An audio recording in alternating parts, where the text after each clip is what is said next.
Hey y'all, it's Luna again, and we are on our road to Wrestlemania 4D. It is historic. Wrestlemania has been going on since the 80s, and I am watching every single Wrestlemania live stream on Wrestling for Life Network over on YouTube, and I will be reviewing them all here, and then I will be ranking them 1 to 40 back over on the Wrestling for Life Network. Today we are reviewing WrestleMania 7, which I watched last week. WrestleMania 7, I will start right off the pop, was not my favorite. WrestleMania 7 started off with 3 matches that I just could not get into. How I'm getting into a WrestleMania or a long event, that kind of sets the precedent I'm going to feel for the whole WrestleMania.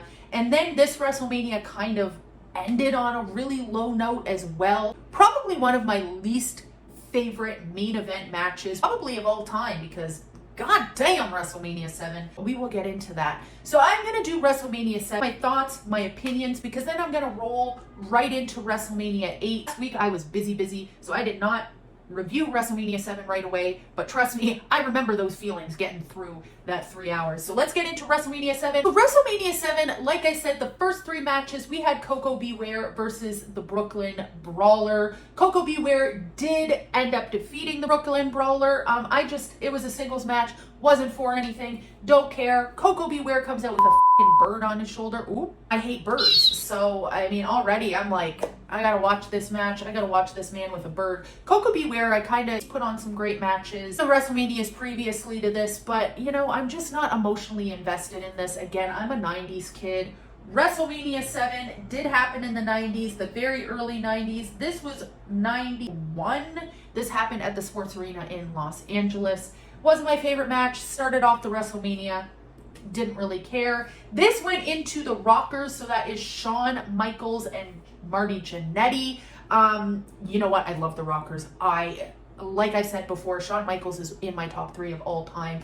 Marty Jannetty is there. But the Rockers are great. They went up against the Barbarian and Haku. Their styles, the Barbarian and Haku are like hard hitters. The Rockers are high flyers. This just didn't mesh well with me. It was an all right match. It wasn't for anything. Kind of just on the card for me. It didn't really matter much.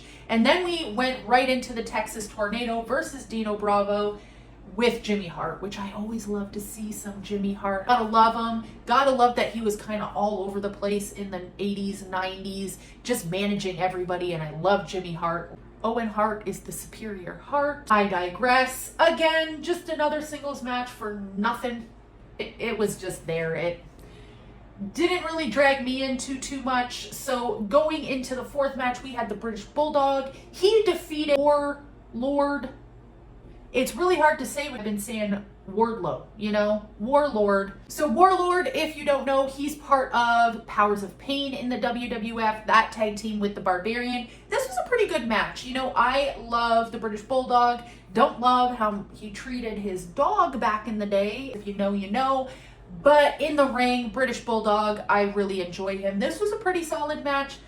It was what it was. Again, another singles match. It wasn't for anything. Having the British Bulldog this early on in the card did make my heart happy, especially after watching those 3 previous matches. So now we go into the tag team title match, and that was the Hart Foundations. Jim Neidhart and Bret Hart. Already you know it's going to be a good match. As a Canadian, anything with Bret Hart is going to be a good time. So it was them as champions up against the Nasty Boys. I love the Nasty Boys. And this match, Jimmy Hart was actually managing the Nasty Boys. It would actually be the last televised match of the Hart Foundation, because Bret Hart would move on to be a singles competitor mostly. The Nasty Boys did end up taking those belts because Jerry from the Nasty Boys ended up striking Jim over the head with a motorcycle helmet, so that should have been a DQ. The Nasty Boys walked away from WrestleMania 7 as tag team champs. And you know what?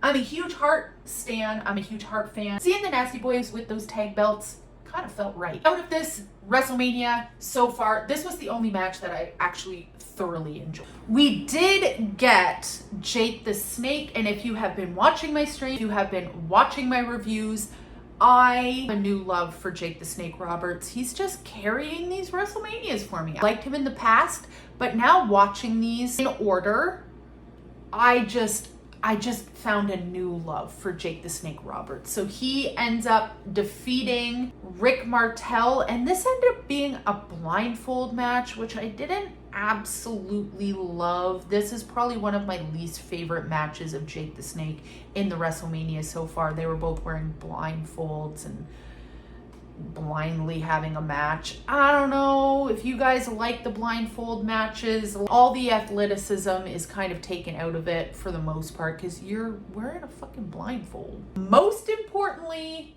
this is when it all begins, and that is the Undertaker's streak. You know the streak I'm talking about. He wins at every WrestleMania. Mania 7 is where it all starts. Undertaker comes down with Paul Bearer. Paul Bearer just being the true icon, master of facial expressions. That man has a special place in my heart. So the Undertaker has his first WrestleMania match, starting the streak with Jimmy Snuka. He beats him. It's a good match. This is like Undertaker in his heyday. If you guys know me at all, the Undertaker isn't even in my top 20. And there is a reason for that. I don't think he's that great of a wrestler. It's all about character development when it comes to The Undertaker. For me, I do love The Undertaker, don't get me wrong, but there are so many great wrestlers out there. This match was spectacular, and seeing, the match where it all began, gorgeous. And again, if you have been watching my streams or anything at all, you know that I don't like The Ultimate Warrior. Like I said, it is about story development, and it is about in-ring work. The Ultimate Warrior, for me, was geared towards the kids. The rope shaking, the colorful, I get it. Maybe if you grew up watching him, he hits a little bit different, but for me, I just find him bland, boring. He's kind of just there. This was the match forced Macho Man into retirement because allegedly him and Miss Elizabeth were going to start a family. So this is when Savage and Miss Elizabeth were estranged. Miss Elizabeth, during the match between Macho Man and The Ultimate Warrior, Miss Elizabeth was in the crowd watching, showing a little bit of concern for Macho Man. At the end of this match, when Macho Man did end up losing, Miss Sherry came in the ring and she started attacking Macho Man. Elizabeth, Miss Queen, Southern Belle, Kentucky Elizabeth, ran into the ring and started fighting off Queen Sherry. When Macho Man saw this happen, he kind of embraced Miss Elizabeth, no longer estranged, helped her out of the ring, and they left together. Beautiful story.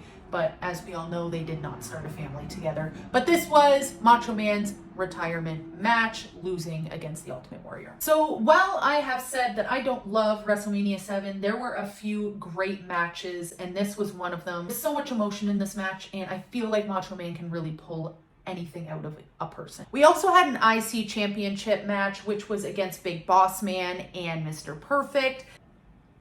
Yeah, it was pretty good. I actually this match made me enjoy the Big Boss Man a little bit. I've never been behind like the whole police officer gimmick in the day when everybody had a job as a gimmick. It just doesn't speak to me on a spiritual level. We had Mr. Perfect defending the IC belt against Big Boss Man.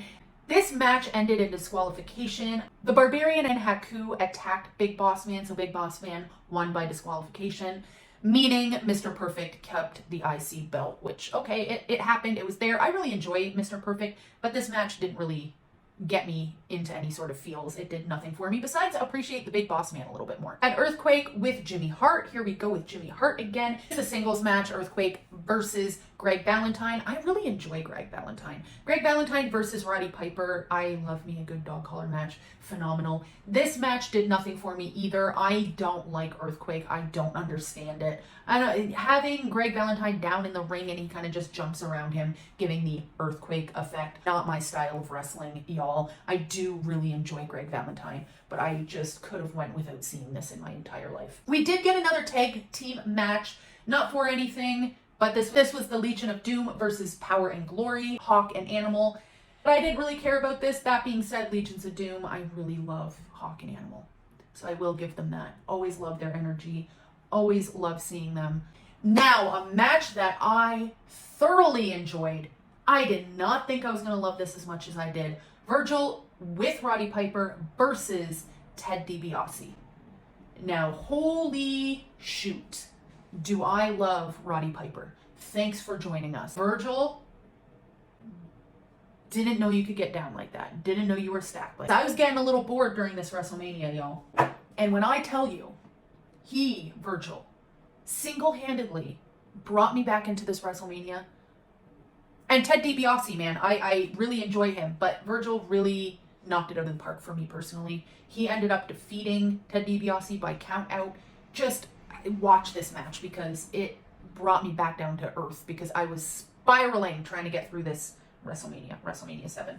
Next match ended real quick. Like, I'm talking like a minute and a bit, you know. It was the Mountie with Jimmy Hart. Hey boy, hey.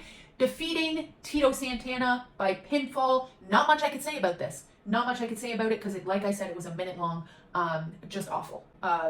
Thanks for swinging by, I guess. Tito Santana, again, doesn't really interest me all that much. But when we get into WrestleMania 8, I got some things to say about Tito Santana. And then, like I said, ladies and gentlemen, the winner of the worst main event in wrestling history. Let's go. Hulk Hogan versus Sergeant Slaughter. If you've ever sat through that entire match, congratulations, you are a better person than I. Even people in my stream were saying, don't even bother. Just fast forward it. App it up, girl, because you're wasting your time. I did sit through most of it. Watch the very end. Hulk Hogan ended up defeating Sergeant Slaughter. So a little bit of backstory on this match. So as we know, Hulk Hogan is America. He is the American flag. He is the bald eagle all rolled into one. In the event, we saw Hulk Hogan defeat Sergeant Slaughter for the WWF Championship as a part of a storyline in which Sergeant Slaughter betrayed an Iraqi sympathizer during the United States' involvement in the Gulf War. So, you ain't gonna have Mr. America lose to Sergeant Slaughter, I guess, in that situation in 1991. With all of that aside, it was just a really bad match. There is absolutely no reason these men should ever be in the ring with one another. WrestleMania 7 was a hard watch, and I don't think I am going to surprise anybody when I give this it's like a 3.1. I come for me all you want. I really hated it a lot. So that's how I feel about WrestleMania 7. We'll see ya on the review of WrestleMania 8.